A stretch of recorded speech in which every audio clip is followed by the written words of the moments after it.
Friends, आपका स्वागत है मेरे ट्रैवलिंग चैनल वेकेशन क्राफ्ट्स में। समुद्र तल से लगभग 1700 मीटर की ऊंचाई पर स्थित है लैंसडाउन। उत्तराखंड के पौड़ी गढ़वाल जिले का एक शांत पर बेहद ही खूबसूरत हिल स्टेशन है। घने देवदार के जंगलों से घिरे लैंसडाउन की स्थापना 1887 में ब्रिटिश काल में हुई थी। इसका नाम उस समय के वायसरॉय लॉर्ड लैंसडाउन के नाम पर रखा गया था। तो इस सुंदर से शहर लैंसडाउन तक आप कैसे पहुंच सकते हैं, इस वीडियो में आपको पूरी जानकारी मिलेगी। पर वीडियो शुरू करने से पहले चैनल को सब्सक्राइब नहीं किए हैं तो सब्सक्राइब जरूर से कर दें और साथ ही बेल आइकन भी दबा दें ताकि मेरे आने वाले सारे वीडियो की नोटिफिकेशन आपको मिलती रहे।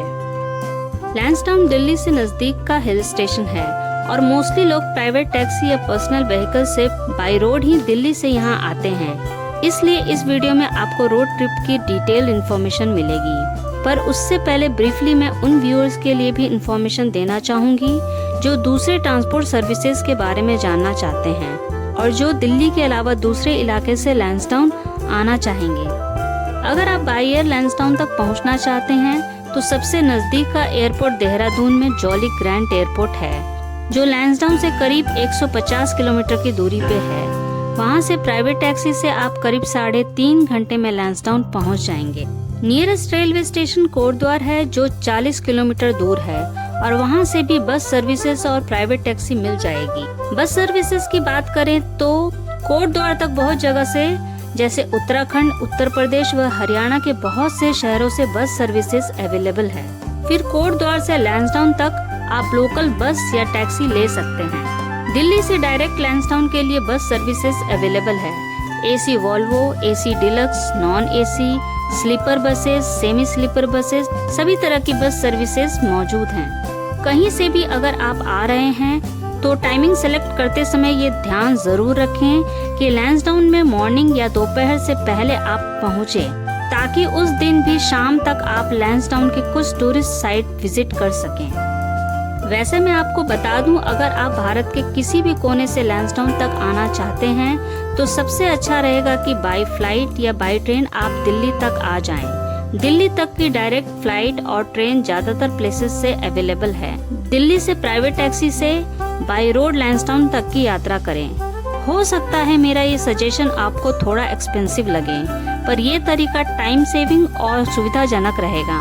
मेरे ट्रैवलिंग वीडियोस फैमिली ट्रिप को ध्यान में रखते हुए होते हैं। बच्चों और एल्डरली लोगों के साथ ट्रिप सुविधाजनक ही होनी चाहिए। तो चलिए आपको मैं दिल्ली से लैंसडाउन की रोड ट्रिप की डिटेल में जानकारी देती हूँ। दिल्ली से लैंसडाउन तक रोड की कंडीशन अच्छी है और टोल वाले हाईवे के साथ साथ टोल फ्री रूट भी ठीक ठाक हैं। पर मेरा सजेशन रहेगा आप टोल वाला रूट ही लें। दिल्ली से आप अपनी जर्नी मॉर्निंग में 5 से 6 बजे के बीच शुरू करें। सवेरे निकलने से फायदा ये होता है कि आपको रास्ते में ट्रैफिक नहीं मिलेगा और आप अपने डेस्टिनेशन पर जल्दी भी पहुंच जाते हैं, जिसके कारण आप वहां के टूरिस्ट साइट आराम से कवर कर पाएंगे। दिल्ली से हम अपनी जर्नी स्टार्ट किए मॉर्निंग 4:30 बजे। चलो हम जो रूट लेंगे वो होगा दिल्ली, मेरठ, खतौली, बिजनौर, नजीबाबाद, कोटद्वार और फिर पहुंचेंगे लैंसडाउन।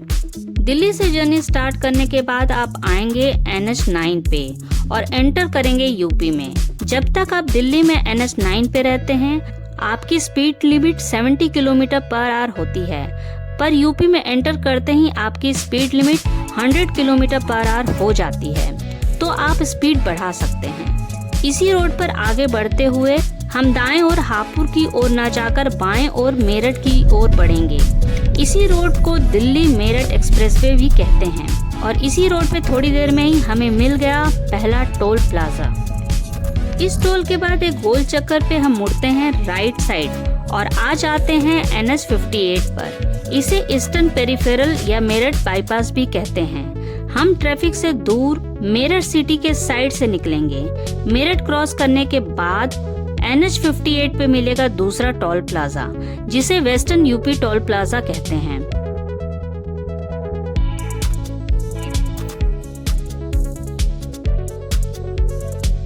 टोल क्रॉस करके आगे करीब 15 मिनट के बाद हम मुड़ते हैं दाएं तरफ खतौली की ओर।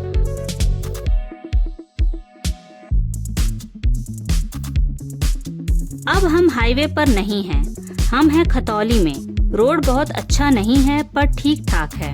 रोशनी नहीं हुई है, रोड पे संभल के ड्राइव करनी पड़ रही है क्योंकि रोड पे कहीं कहीं बैलगाड़ी भी मिल रहा है। रिहायशी इलाका है, लोग रोड पे निकलने लगे हैं, रोड लाइट भी नहीं है।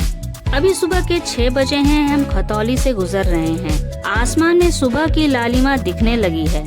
थोड़ी देर में सूरज को हम देख पाएंगे। गूगल मैप के हेल्प से हम आगे बढ़े जा रहे हैं और अब खतौली नगर खत्म होने वाला है और हम आगे बढ़ेंगे बिजनौर की ओर। बिजनौर की तरफ बढ़ने से पहले एक और टोल प्लाजा आ गया, पर ये टोल प्लाजा फंक्शनल नहीं है। वैसे जो रोड हम तय करके आए हैं उसकी कंडीशन भी कुछ खास नहीं थी और इसलिए शायद टोल प्लाजा फंक्शनल नहीं है। मुझे मॉर्निंग में उगते सूरज को देखना बहुत पसंद है। अभी नवंबर के मंथ में दिल्ली में पॉल्यूशन की वजह से हम सनराइज क्लियर ढंग से नहीं देख पाते, पर मुझे उम्मीद है आज थोड़ी देर में हमें उगते हुए सूरज के दर्शन हो जाएंगे। अब हम जा रहे हैं बिजनौर की ओर। उगते सूरज को देखने की मैं जो उम्मीद कर रही हूँ वो लगता नहीं है पूरा होगा क्योंकि मौसम कुछ चेंज हो रहा है और कोहरा छा रहा है। अभी तो हिल स्टेशन बहुत दूर है, पर पता नहीं अचानक इतना फॉग क्यों हो गया। हमारी जर्नी नवंबर के मंथ में हो रही है। दिल्ली से जब हम निकले थे तब अंधेरा था पर मौसम में धुंध नहीं था, पर जैसे ही हम खतौली क्रॉस किए और बिजनौर की तरफ आगे बढ़े, कोहरा बहुत गहरा छा गया है। फॉग की वजह से हमारी स्पीड भी थोड़ी धीरे हो गई है। ट्रैफिक ना होते हुए भी स्पीड हमें स्लो ही रखना पड़ रहा है। इस कोहरे का कारण मुझे अब समझ में आने लगा है। हम बढ़ रहे हैं बिजनौर की तरफ और वहाँ है गंगा बैराज। आसपास में गंगा नदी है हमारे और इतना फॉग का कारण वही है। ड्राइव संभल के करना पड़ रहा है, पर मुझे यूपी में ही हिल स्टेशन का एहसास हो रहा है। बस एक दुख है कि उगते सूरज को मैं देख नहीं पाऊंगी। तो अब हम पहुंच गए हैं गंगा बैराज। ये है बैराज। बिल्कुल बहुत ज्यादा फॉग है, बिल्कुल नहीं दिख रहा कुछ। अब हम निकल रहे हैं बिजनौर शहर से। कुछ रेस्टोरेंट दिख रहे हैं हमें। अभी तो बहुत ज्यादा सुबह है ब्रेकफास्ट के लिए, पर दिल्ली से कोई 6 बजे के आसपास अपनी जर्नी शुरू करते हैं तो ब्रेकफास्ट वो बिजनौर में कर सकते हैं। अब हम बिजनौर से निकल चुके हैं। अब सुबह के 7 बजे हैं। धुंध हट चुकी है और सुबह का सूरज निकल चुका है। बहुत ही खूबसूरत नजारा है। और अब हम जा रहे हैं नजीबाबाद की ओर और अब हमें बहुत ही अच्छी रोड मिली है। रोड पे धुंध भी नहीं है, हल्की रोशनी भी हो गई है और रोड पे दूर दूर तक कोई व्हीकल भी दिख नहीं रहा है, इसलिए मैक्सिमम स्पीड लिमिट पे ड्राइव हम कर सकते हैं। और अभी सुबह के 7:30 बजे हैं और हम आ गए हैं तीसरे टोल प्लाजा पे। मेरठ, खतौली और बिजनौर से जब हम गुजरे तो शहर के पेरिफेरल एरिया से गुजरे, पर नजीबाबाद में शहर के बीच से ही गुजरना पड़ता है। पर मॉर्निंग होने की वजह से हम नजीबाबाद में भी बिना ट्रैफिक के निकल चुके हैं। 10 बजे के बाद बहुत ज्यादा ट्रैफिक वहाँ मिलता है। तो अब हम जा रहे हैं कोटद्वार की ओर। तो अब हम एंटर कर रहे हैं कोटद्वार में। यहाँ कुछ देर टाइम निकालकर आप श्री सिद्धबली बाबा के धाम जा सकते हैं। खो नदी के ऊपर जो पुल बना है, इसे क्रॉस करके आप श्री सिद्धबली बाबा धाम मंदिर जा सकते हैं। यहाँ आपको 1 से 1.5 घंटा लग जाएगा। पार्किंग एरिया से मंदिर तक जाने के लिए टाइम लगता है क्योंकि भक्तों की अच्छी खासी भीड़ यहाँ मिलती है। ब्रेकफास्ट आप लोग यहाँ भी कर सकते हैं। कोटद्वार से जब हम आगे बढ़ते हैं, खो नदी भी पैरेलल ही बढ़ती है। रास्ते में मिला हमें एक छोटा सा झरना। ड्राइविंग से ब्रेक लेने के लिए इस प्यारे से झरने के पास हम 10 मिनट रुक गए।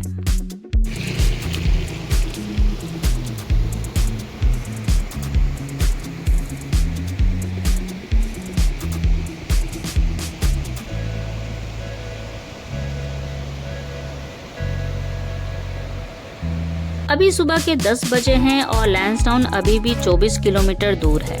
लैंसडाउन से नीचे भी होटल दिखने लगे हैं। आप यहाँ भी स्टे के लिए सोच सकते हैं। तो अब हम एंटर कर चुके हैं लैंसडाउन में और अभी 11 बजने वाले हैं। तो ये थी जानकारी दिल्ली से लैंसडाउन तक आप कैसे पहुंच सकते हैं। तो कैसी लगी आपको ये जानकारी, कमेंट बॉक्स में जरूर से अपने विचार रखें। कुछ क्वायरी है तो भी आप पूछ सकते हैं। वीडियो पसंद आई तो लाइक शेयर जरूर करें।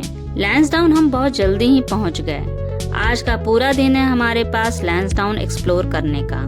तो लैंसडाउन में कौन कौन सी जगह घूमने की है, इसकी वीडियो भी आप जरूर देख पाएंगे। तो चैनल को सब्सक्राइब करने के साथ साथ नोटिफिकेशन बेल भी दबा दें। अगले वीडियो में फिर मिलते हैं, तब तक के लिए नमस्कार।